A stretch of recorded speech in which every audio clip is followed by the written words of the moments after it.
दोस्तों आज के इस वीडियो में मैं आप सभी के लिए BSc first year first semester chemistry के यूनिट सेकंड से जुड़ा हुआ एक मोस्ट इंपॉर्टेंट टॉपिक हाइब्रिडाइजेशन और वेस्पर थ्योरी से जुड़े हुए मोस्ट इंपॉर्टेंट एमसीक्यू लेकर आया हूं। और ये ऐसे एमसीक्यू है जो कि आपके आने वाले बीएससी एग्जाम के लिए बहुत ही इंपॉर्टेंट है। वीडियो में मैंने जितने भी क्वेश्चन है उनको हिंदी और इंग्लिश दोनों में इंक्लूड किया हुआ है, और इसी के साथ साथ जितने भी क्वेश्चन है जिन्हें मैं सॉल्व कराऊंगा उसे एक्सप्लेन भी करता चलूंगा, ताकि इससे जुड़े हुए आपके जितने भी डाउट है वो भी क्लियर होते चले।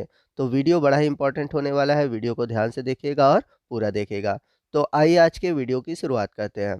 तो पहला क्वेश्चन है, दो सहसंयोजी बंधों के बीच का कोण किस में अधिकतम होगा? The angle between two covalent bond is maximum in.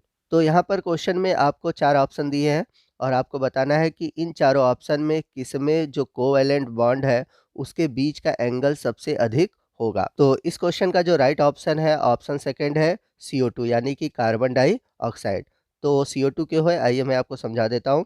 तो यदि आप CO2 की बंध को देखेंगे तो आपको इसमें 2 सिग्मा और 2 पाई देखने को मिलेगा। यहाँ पर एक लिखा हुआ है, आप इसको सही कर लीजिएगा, यहाँ पर होगा 2 सिग्मा। तो 2 सिग्मा होने का मतलब होता है कि यहाँ पर जो आपका हाइब्रिडाइजेशन यानी कि संकरण होगा वो होगा sp संकरण। और हम सभी जानते हैं कि जो sp संकरण होता है वो रेखीय होता है और उसका जो कोण होता है वो होता है 180 डिग्री, जो कि सबसे अधिकतम होता है। बाकी अगर हम H2O में देखें तो वहाँ पर 104 डिग्री आपको देखने को मिलेगा। वही अमोनिया की बात करें तो 107, और वहीं बात करें हम मेथेन की यानी कि CH4 की, तो वहाँ पर आपको 109 डिग्री के आसपास बॉन्ड एंगल देखने को मिलेगा। तो इस तरह से देखें तो यहाँ पर सबसे अधिक जो बॉन्ड एंगल होगा वो CO2 का होगा, इसलिए हमारा जो राइट ऑप्शन था ऑप्शन सेकंड था CO2। आइए चलते हैं अगले क्वेश्चन की ओर। नाइट्रोजन मॉलिक्यूल हैज यानी कि नाइट्रोजन अणु में होते हैं।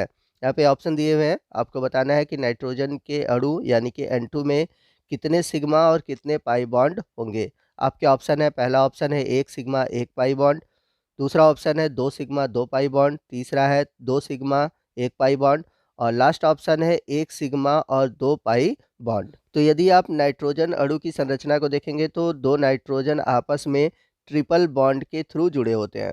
तो ट्रिपल बॉन्ड की वजह से हम सभी जानते हैं कि 1 सिग्मा और 2 पाई बॉन्ड बनते हैं। तो इसलिए नाइट्रोजन में आपको 1 सिग्मा और 2 पाई बॉन्ड देखने को मिलेंगे। तो इसलिए आपका जो राइट ऑप्शन है ऑप्शन 4 है। चलते हैं अगले क्वेश्चन की ओर। अगला क्वेश्चन है, the VSEPR model is use for predicting the, फिर फिल द ब्लैंक है, ऑफ द मॉलिक्यूल्स। यानी कि वेस्पर मॉडल का उपयोग करके हम अणुओं की किस प्रकार की पूर्व सूचना को प्राप्त करते हैं। तो यदि आपने वेस्पर थ्योरी पढ़ा होगा तो आपने देखा होगा कि वेस्पर मॉडल का उपयोग हम अणुओं की ज्यामितीय आकारों की पूर्व सूचना देने के लिए करते हैं, और यह इस धारणा पर आधारित है कि इलेक्ट्रॉन युग्म एक दूसरे को पीछे हटाते हैं और इसलिए यथासंभव अलग रहते हैं। तो इस हिसाब से देखें तो हमारा जो राइट ऑप्शन होगा ऑप्शन फर्स्ट होगा, ज्यामितीय आकार यानी कि ज्योमेट्रिकल शेप। चलते हैं अगले क्वेश्चन की ओर। अगला क्वेश्चन है, स्ट्रक्चर ऑफ अमोनिया इज यानी कि अमोनिया की संरचना है। आपके ऑप्शन दिए हुए हैं, पहला ऑप्शन है पिरामिडल, दूसरा ऑप्शन है टेट्राहेड्रल, तीसरा ऑप्शन है ट्राइगोनल, और लास्ट ऑप्शन है ट्राइगोनल बाइपिरामिडल। तो जैसा कि हम सभी जानते हैं कि अमोनिया की संरचना में आपको sp3 हाइब्रिडाइजेशन देखने को मिलेगा और इसकी जो स्ट्रक्चर होती है वो होती है पिरामिडल। तो आपका राइट ऑप्शन है ऑप्शन फर्स्ट। चलते हैं अगले क्वेश्चन की ओर। अगला क्वेश्चन है, which type of bond is present in NaCl molecule. यानी कि NaCl अणु में किस प्रकार का बंध उपस्थित होता है। आपके ऑप्शन है, पहला ऑप्शन है मेटेलिक, दूसरा है कोवेलेंट, थर्ड है आयनिक, और लास्ट है नन ऑफ द एबव यानी कि उपरोक्त में से कोई नहीं। तो आपका जो राइट ऑप्शन है ऑप्शन थर्ड है आयनिक बॉन्ड। तो NaCl अणु में आपको आयनिक बॉन्ड देखने को मिलता है। तो जैसा कि इमेज में आप देख सकते हैं कि सोडियम के आउटर मोस्ट में 1 इलेक्ट्रॉन होता है और क्लोरीन के आउटर मोस्ट सेल में 7 इलेक्ट्रॉन होते हैं। तो सोडियम 1 इलेक्ट्रॉन का लॉस करता है और एक पॉजिटिव चार्ज बनाता है, और क्लोरीन उस इलेक्ट्रॉन को लेकर नेगेटिव चार्ज बना लेता है। तो इस तरह से सोडियम आयन और क्लोराइड आयन बनते हैं और फॉर्मेशन होता है सोडियम क्लोराइड यानी कि NaCl का। जैसा कि हम सभी जानते हैं कि जब कोई परमाणु इलेक्ट्रॉन त्याग करता है और दूसरा परमाणु इलेक्ट्रॉन लेता है तो उस समय आयनिक बंध बनता है। आइए चलते हैं अगले क्वेश्चन की ओर। अगला क्वेश्चन है, which of the following molecule represent the type of hybridization sp3 sp2 sp2 sp from left to right atom.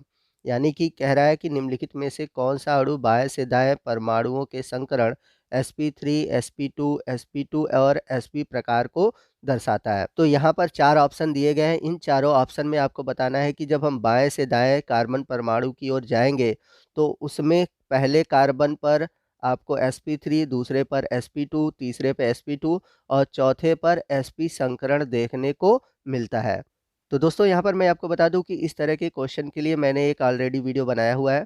बहुत ही अच्छा वीडियो है और उस वीडियो के द्वारा आप समझ पाएंगे कि इस तरह के क्वेश्चन को कैसे सॉल्व किया जाता है। बहुत सिंपल तरीका है इस तरह के क्वेश्चन को सॉल्व करने का। तो उस वीडियो का लिंक मैंने नीचे डिस्क्रिप्शन बॉक्स में दे रखा है। आप चाहे तो उस लिंक पर क्लिक करके वीडियो को देख सकते हैं। तो यहाँ पर मैं सीधे आपको आंसर बता दे रहा हूँ। तो यहाँ पर हमारा जो राइट ऑप्शन है ऑप्शन 4 है, यानी कि CH3 CH double bond CH CN। यहाँ पर मैंने इसका सोल्यूशन दे रखा है। आप यहाँ पर देख सकते हैं कि इस तरह से sp3 sp2 sp2 और sp हाइब्रिडाइजेशन होगा। और आप ज़रूर एक बार वो वीडियो देखिए, आपको आसानी से समझ में आ जाएगा कि आप इस तरह के क्वेश्चन को कैसे सॉल्व करेंगे। चलते हैं अगले क्वेश्चन की ओर। अगला क्वेश्चन है the atomic number of magnesium is 12 and the mass number is 24। Which one of the following is the correct representation of the ion formed from it and it's valency. यानी कि magnesium का परमाणु संख्या 12 है और इसका द्रव्यमान संख्या 24 है। निम्नलिखित में से कौन सा एक आयन जो कि इनके इसकी वैधता से बनता है। यहाँ पर 4 ऑप्शन दिए गए हैं। आपको इन चारों ऑप्शन में बताना है कि मैग्नीशियम पर 2 आयन है, तो आपको बताना होगा कि यहाँ पर मैग्नीशियम की वैलेंसी क्या होगी।